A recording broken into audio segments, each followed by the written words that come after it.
Today, the resilience of the Ukrainian people face one of its most virulent tests yet a president.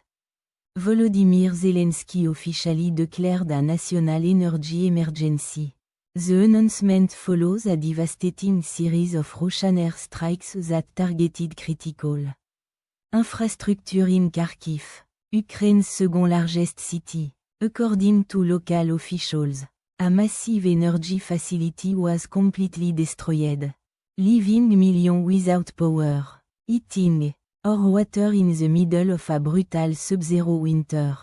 The mayor of Kharkiv described the situation as critical, with emergency crews working around the clock under extreme conditions to restore even minimal service. This latest escalation in the winter air campaign has not only darkened the streets of Kharkiv, but has also sent shockwaves through the capital, Kyiv, where hundreds of apartment buildings remain without it following earlier attacks this month.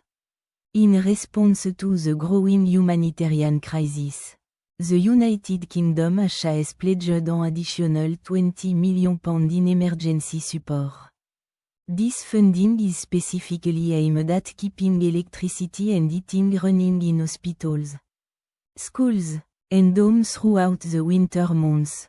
Meanwhile, Ukrainian Prime Minister Yulia Sviridenko has introduced drastic measures, including the reduction of overnight curfews and allowing for increased power import. As the 4-year anniversary of the full-scale invasion approaches, the conflict continues to grind on with no clear end in sight. The international community watches closely as diplomacy remains a fragile but essential tool in preventing further descent into chaos. The human cost of these strikes is immeasurable. A civilian are once again caught in the crossfire of a war that refuses to relent. Every day brings new challenge for those on the front lines and those trying to survive in the freezing cities.